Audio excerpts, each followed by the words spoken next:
নমস্কার, চাঁদনি চ্যানেলে আপনাদের স্বাগত জানাই।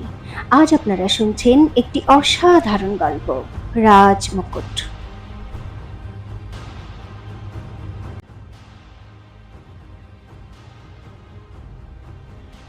দক্ষিণ সীমান্ত থেকে আসা দূতের শরীরে মহামারীর লক্ষণ চন্দ্রাবতী চিনেছিল। তাই বীরেন্দ্র প্রতাপ চাইলেও চন্দ্রাবতীর পরামর্শ অগ্রাহ্য করতে পারল না। ও সূর্যপ্রতাপকে আদেশ দিল, সৈনিকের সংখ্যা অর্ধেকের থেকে কমিয়ে দাও, আর দলবল পুরোটাই জঙ্গলের দিকে নিয়ে চলো। কিন্তু দাদা, জঙ্গলের রাস্তায় দস্যু, লুটেরা ও জন্তুর ভয় আছে, আর অর্ধেক সৈন্য নিয়ে গেলে তো বিপদ আরো বেড়ে যাবে। সূর্যপ্রতাপের এই কথা শুনে বীরেন্দ্র প্রতাপ ওকে বিরক্তভাবে বলল, এটা আমার নয়, মহারানী চন্দ্রাবতীর পরামর্শ। এখন নিশ্চয়ই তোমার কোনো আপত্তি থাকবে না। সূর্যপ্রতাপ হড়বড় করে চুপ করে গেল, আর সঙ্গে সঙ্গে সৈনিকদের ছাঁটাই করতে থাকলো। এদিকে বীরেন্দ্র প্রতাপ নিজের পালকিতে মোহিনীর পাশে গিয়ে বসল। তা দেখে মোহিনীর মুখের কুটিল হাসি আরো গভীর হলো। কিছুক্ষণের মধ্যেই অর্ধেক সৈন্য নিয়ে বীরেন্দ্র প্রতাপ রাজমহল থেকে যাত্রা শুরু করল। সন্ধে হচ্ছিল, আর বীরেন্দ্র প্রতাপের দলবল এক ঘন জঙ্গলের সামনে পৌঁছে গেল। কিন্তু রাত হওয়ার আগেই জঙ্গল পেরোতে হবে। দলবলের সব থেকে পিছনে চন্দ্রাবতী নিজের পালকিতে বসে না চাইতেও সূর্যপ্রতাপের কথা মনে করছিল। সূর্যপ্রতাপ আমাকে সাহায্য কেন করল? সত্যি কি ওর আমার প্রতি শুধুই সহানুভূতি, নাকি ও কোনো অসৎ অভিপ্রায়ে আমার কাছে আসার চেষ্টা করছে? ও তো খুব ভালো করেই জানে মহারাজ আমার সঙ্গে কত খারাপ ব্যবহার করে। তাহলে কি এমন হতে পারে যে ও ও আমার ক্ষতস্থানে প্রলেপ দেওয়ার নাম করে নিজের দুষ্ট বাসনা চরিতার্থ করতে চায়, যেমনটা বীরেন্দ্র প্রতাপ চায়? তার মানে সূর্যপ্রতাপও আমার শরীর পেতে চায়। তফাৎ শুধু এই যে বীরেন্দ্র প্রতাপ জোর করে পেতে চায়, আর সূর্যপ্রতাপ চালাকি করে। কিন্তু আমি এই দুজনের কণা উদ্দেশ্য কখনো পূর্ণ হতে দেব না। চন্দ্রাবতী এসব ভাবছিল। হঠাৎই তার কেমন যেন মনে হলো। ও চমকে পালকির পর্দা সরিয়ে বাইরে দেখতে লাগলো। ওদের দলবল জঙ্গলে প্রবেশ করেছিল। দূরে ঘন ঝোপঝাড়ের মধ্যে কিছু যেন একটা নড়ছে সে দেখতে পেল। জঙ্গল পার করার তাড়ায় কেউ এদিকে নজর দেয়নি, কিন্তু চন্দ্রাবতী আসন্ন বিপদের আভাস পেয়ে গেল। পালকি জোরে ছোটাও, চন্দ্রাবতী চেঁচিয়ে কচুয়ানকে বলল। কিন্তু ঘোড়ায় টানা পালকির কচুয়ান কিছু বুঝতে পারার আগেই আশপাশের ঝোপঝাড় থেকে তীর বৃষ্টি হতে শুরু করলো। পালকির ঘোড়ার গায়ে তীর লেগে ঘোড়া উল্টে পড়ে গেল, এবং পালকিও সঙ্গে সঙ্গে কাত হয়ে পড়ল। চন্দ্রাবতী ঠিক সময় পালকি থেকে নিচে ঝাঁপিয়ে পড়ল এবং জোরে চিৎকার করে বলল, সাবধান, আমাদের ওপর হামলা হয়েছে। বলেই ও উঠে ছুটতে শুরু করলো। চন্দ্রাবতীর গলা সূর্যপ্রতাপের সঙ্গে সঙ্গে বীরেন্দ্র প্রতাপের কানেও পৌঁছল। ও ঝুঁকে যেদিক থেকে আওয়াজ আসছিল সেদিকে দেখার চেষ্টা করলো। দেখলো আশেপাশে ঝোপঝাড় থেকে হঠাৎ মুখোশধারী ঘোড়সওয়ার তীর ধনুক হাতে নিয়ে বেরিয়ে আসছে। তা দেখে মোহিনী ভয় পেয়ে বলল, মহারাজ, এইসব কি হচ্ছে? এরা তো আমাদের শত্রু রাজ্যের সেনাবাহিনী। কিন্তু বীরেন্দ্র প্রতাপ কিছু বলার আগেই ওই মুখোশধারী ঘোড়সওয়াররা চারদিক থেকে দলবলকে ঘিরে ফেলতে লাগলো। এক পলকের মধ্যে সমস্ত দলের মধ্যে হুটোপুটি লেগে গেল। মুখোশধারীরা আবার তীরের বর্ষণ শুরু করলো। অনেক তীর বীরেন্দ্র প্রতাপের পালকি ছুঁয়ে বেরিয়ে গেল।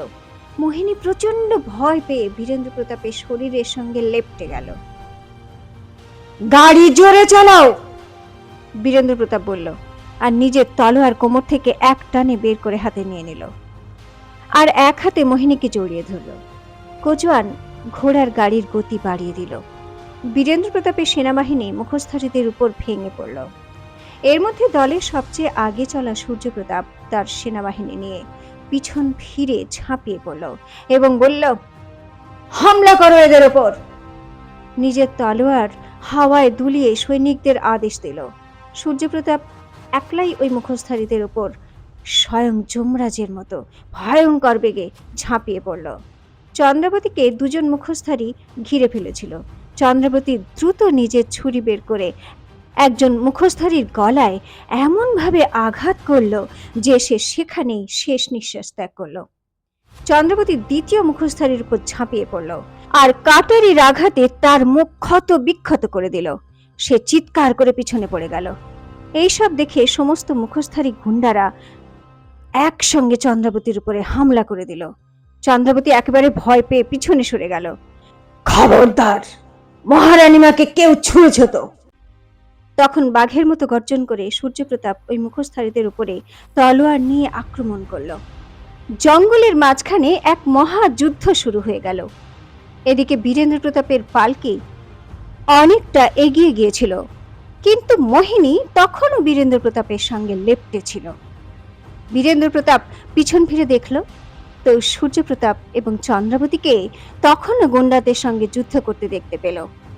চন্দ্রাবতী যুদ্ধে আহত হয়েছিল, কিন্তু তবুও সে প্রবল পরাক্রমের সঙ্গে যুদ্ধ করে চলেছে। বীরেন্দ্র প্রতাপ পালকি থামিয়ে নিচে নেমে দেখতে লাগলো এবং চন্দ্রাবতীর দিকে তাকিয়ে নিজের মনে মনে বলল, চন্দ্রাবতী কোনো মামুলি যোদ্ধা নয়, কিন্তু এই যুদ্ধ ও শিখল কোথা থেকে? কিন্তু সূর্যপ্রতাপের দিকে চোখ পড়তেই ওর মন ঈর্ষা এবং রাগে ভরে গেল।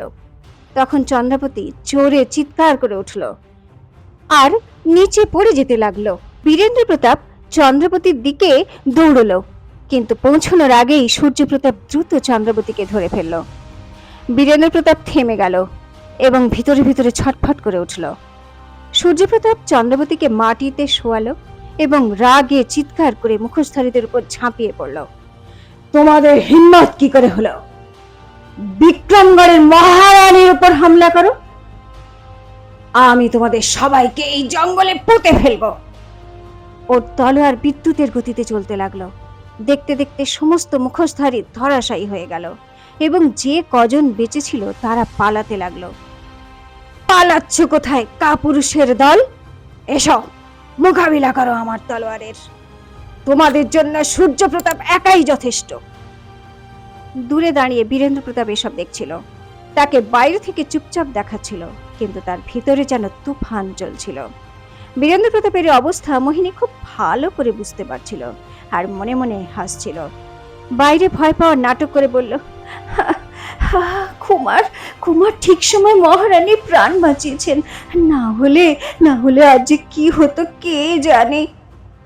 সূর্যপ্রতাপের সত্যি মহারানীর জন্য খুব চিন্তা, ওনার জন্য তো নিজের জীবনেরও পরোয়া করলেন না উনি।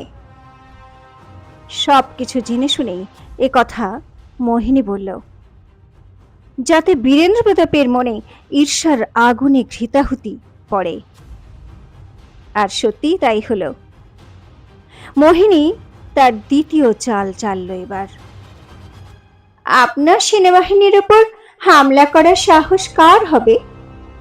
এ তো পরিষ্কার দেখা যাচ্ছে যে এই সব মুখোশধারী আগে থেকেই এখানে লুকিয়ে আমাদের জন্য অপেক্ষা করছিল। আমাদের এ পথে আসার সংবাদ নিশ্চয়ই কেউ ওদের দিয়ে দিয়েছিল। এ কথা শুনে বীরেন্দ্র প্রতাপের মনে বিদ্যুতের মতো সন্দেহ উঁকি মারল। ওর মুখ রাগে লাল হয়ে গেল। কিছুক্ষণের মধ্যে সূর্যপ্রতাপ ফিরে এলো। বীরেন্দ্র প্রতাপের কাছে এসে ও হতাশ হয়ে বলল, আমি ওদের অনেক দূর পর্যন্ত পিছন পিছন ধাওয়া করেছিলাম, কিন্তু ধরতে পারলাম না মহারাজ। ধরতে পারতেই বা কি করে? বীরেন্দ্র প্রতাপের রাগ ফেটে পড়ল সূর্যপ্রতাপের ওপর। যদি ধরা পড়ে যেত তাহলে তোমার মহারানীর সব ছদ্মবেশ কি খুলে যেত না? সূর্যপ্রতাপ চমকে উঠল। ও অবাক হয়ে বীরেন্দ্র প্রতাপকে দেখে বলল, এটা এটা আপনি কি বলছেন মহারাজ? আপনি মহারানী মাকে এই আক্রমণের জন্য দোষ দিচ্ছেন? দোষী নয়, ওই এই হামলার আসল সূত্রধর। বীরেন্দ্র প্রতাপ কর্কশ স্বরে বলে উঠল, এইসব ওরই বোনা জাল, যার মধ্যে আমি ফাঁসতে ফাঁসতে বেঁচে গেলাম। এইসব আক্রমণকারী সেনাবাহিনী কনকনগর থেকে এসেছিল। চন্দ্রাবতী নিজেই ওদের ডেকেছিল। ও জেনে শুনে জঙ্গলের রাস্তা বেছে নিয়েছিল আর সৈনিকদের সংখ্যা কমিয়ে দিতে বলেছিল, যাতে আক্রমণকারীরা অনায়াসে আমাদের কাবু করতে পারে। সূর্যপ্রতাপ অবাক হয়ে বীরেন্দ্র প্রতাপের কথা শোনার পর এক দীর্ঘশ্বাস ফেলে বলল, ক্ষমা করবেন মহারাজ, মহারানীর প্রতি ঘৃণা আপনাকে সত্যি সত্যি পুরোপুরি অন্ধ করে দিয়েছে। আপনি কোনো কিছু না ভেবে চিনতে ওনার প্রতি এত বড় দোষারোপ করলেন। একটু ঠান্ডা মাথায় ভেবে দেখুন, যদি এই গুন্ডারা মহারানীমার রাজ্য থেকেই আসতো, তাহলে এরা মহারানীমাকেই কেন মারতে চাইল? সূর্যপ্রতাপের এই কথার বীরেন্দ্র প্রতাপের কাছে কোনো উত্তর ছিল না, কিন্তু সূর্যপ্রতাপের চোখ একেবারে মোহিনীর দিকে গিয়ে পড়ল, আর ও সন্দেহের স্বরে বলে উঠল, আর এটা কত বড় বিস্ময়কর ব্যাপার না মহারাজ, এই হামলায় আপনার অথবা মোহিনী রানীমার একটা সামান্য আঘাত পর্যন্ত এলো না। ওরা আপনার পালকির ওপর তীর চালিয়েছিল বটে, কিন্তু একটাও তীর সঠিক নিশানায় লাগলো না। আর ওদিকে মহারানীমার পালকির ঘোড়া তো প্রথমেই হামলায় প্রাণ হারিয়েছে।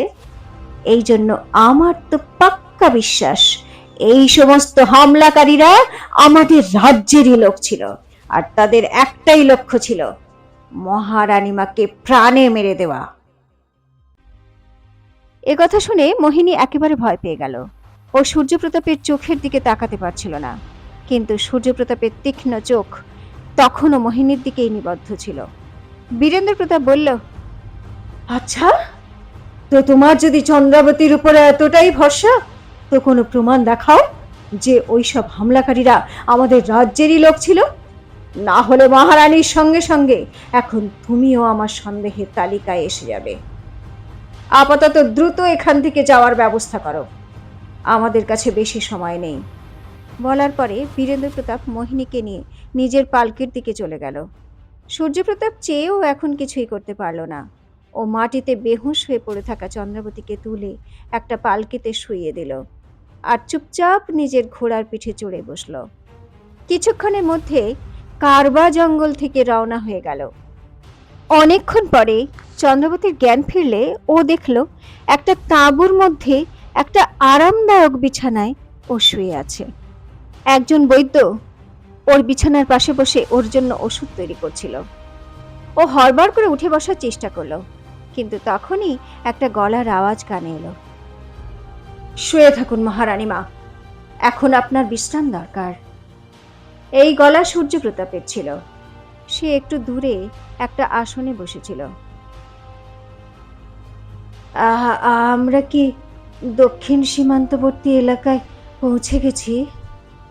চন্দ্রাবতী তাকে জিজ্ঞেস করলো।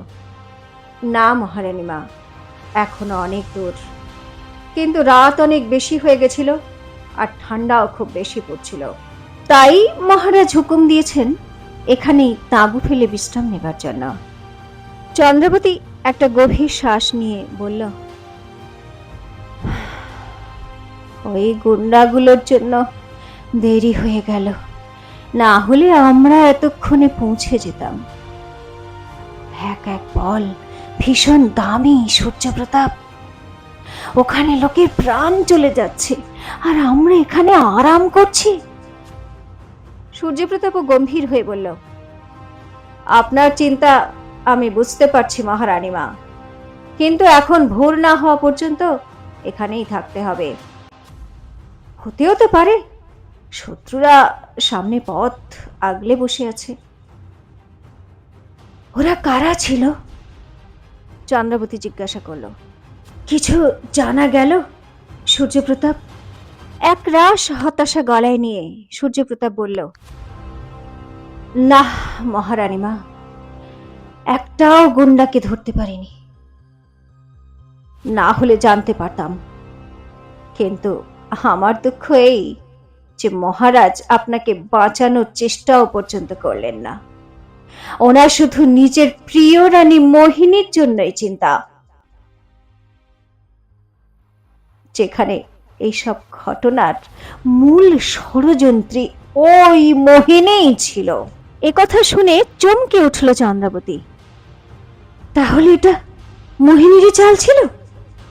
ও অবাক হয়ে জিজ্ঞাসা করলো, কিন্তু কিন্তু তুমি এটা কি করে বুঝতে পারলে? কোনো কোনো প্রমাণ আছে তোমার কাছে?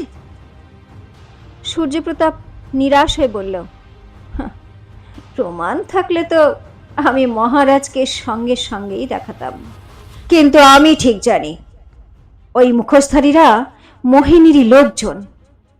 যাই হোক, আমি আমার গুপ্তচরদের সংবাদ পাঠিয়ে দিয়েছি। ওরা খুব তাড়াতাড়ি সত্য উদ্ঘাটন করবে। তখন আমি দেখব মহারাজ ওই মোহিনীর বিরুদ্ধে কি পদক্ষেপ গ্রহণ করেন। একথা শুনে চন্দ্রাবতীও এক মুহূর্তের জন্য চুপ করে গেল। তারপর আস্তে আস্তে বলল, তুমি যতই প্রমাণ নিয়ে আসো সূর্যপ্রতাপ, কিন্তু তোমার দাদা ওই মোহিনীর বিরুদ্ধে কোনো ব্যবস্থাই গ্রহণ করবে না। মোহিনীর জাদু এখনো ওনার মাথার উপর ছড়ি ঘোরাচ্ছে, আর ওনার মনে তোমাকে আর আমাকে নিয়ে খুব বড় ভুল বোঝাবুঝি তো তৈরি হয়েই গেছে। একথা শুনে সূর্যপ্রতাপ লজ্জায় নিজের মাথা নিচু করে ফেলল। চন্দ্রাবতী ওর দিকে গভীরভাবে তাকিয়ে বলল, প্রথমে তুমি আমাকে মোহিনীর ষড়যন্ত্র থেকে বাঁচালে, আর এখন আমার প্রাণ বাঁচানোর জন্য নিজের প্রাণের ঝুঁকি নিলে। এসব তুমি কেন করছো? চন্দ্রাবতীর এই প্রশ্ন শুনে সূর্যপ্রতাপ বিব্রত হয়ে উঠল। ও মুখ নিচু করে বলল, আগে আমার আপনার প্রতি খুব সহানুভূতি আছে, শুধু এই জন্য। যদি কখনো কোনো উদ্দেশ্য সিদ্ধির জন্য আমাকে আপনার দরকার হয় তো নিঃসংকোচে আমাকে বলবেন। আমি প্রতিটা পদে পদে আপনার সঙ্গে আছি। একথা বলে সূর্যপ্রতাপ দ্রুত পদে ওখান থেকে চলে গেল। চন্দ্রাবতীর একথা শুনে এক গভীর ঝটকা লাগলো। কোন উদ্দেশ্যের কথা বলল সূর্যপ্রতাপ? আমার উদ্দেশ্যের কথা ও জানতে পারেনি তো? চন্দ্রাবতী সূর্যপ্রতাপ সম্পর্কে গভীরভাবে সন্দিগ্ধ হয়ে পড়ল। ওদিকে সূর্যপ্রতাপ যেই চন্দ্রাবতীর তাঁবু থেকে বেরিয়ে এলো, ওর সামনে বীরেন্দ্র প্রতাপকে দেখতে পেল। মুখে এক রাশ ঘৃণা আর রাগ নিয়ে দাঁড়িয়ে আছে। তো কেমন আছে তোমার প্রিয় মহারানী? বীরেন্দ্র প্রতাপ জিজ্ঞাসা করল। ওর কথা শুনে সূর্যপ্রতাপের মন রাগে ভরে গেল। ও বীরেন্দ্র প্রতাপের দিকে না তাকিয়ে দৃঢ় স্বরে বলল, মাফ করো দাদা, উনি শুধু আমার নন, সমস্ত বিক্রমগড়েরই প্রিয় মহারানী। আর তুমি নিজে গিয়েই জিজ্ঞাসা করে নাও উনি কেমন আছেন। আমি তোমাকেই জিজ্ঞাসা করছি সূর্যপ্রতাপ। বীরেন্দ্র প্রতাপ রাগী গলায় বলল, স্পর্ধা না করে আমার কথার উত্তর দাও। সূর্যপ্রতাপ নিজের রাগ দমন করে বীরেন্দ্র প্রতাপের চোখের দিকে তাকিয়ে বলল, তো তাহলে শুনুন মহারাজ, মহারানী মা আপাতত ঠিক আছেন। উনি আহত, কিন্তু তবুও ওনার ঠোঁটে হাসি আছে। ওনার কারোর দয়া দাক্ষিণ্যের প্রয়োজন নেই, কেননা উনি একজন যোদ্ধা। উনি একাই ওই ভয়ঙ্কর দস্যুদের মোকাবিলা করেছেন। কোন রানী বা পাটরানীর মতো ভয়ে রাজার শরীরে গিয়ে লেপ্টে লুকিয়ে থাকেননি। সূর্যপ্রতাপের কথা বীরেন্দ্র প্রতাপের মনের মধ্যে বিষাক্ত তীরের মতো গিয়ে বিঁধছিল। ও পুরোপুরি আত্মবিস্মৃত হলো। কোমর থেকে তলোয়ার বের করে মুহূর্তের মধ্যে হাতে নিয়ে নিল। তাহলে এখন কি বীরেন্দ্র প্রতাপ সূর্যপ্রতাপের সঙ্গে যুদ্ধ করবে? চন্দ্রবতীর সঙ্গে বীরেন্দ্র প্রতাপের সম্পর্ক কোন দিকে মোড় নেবে?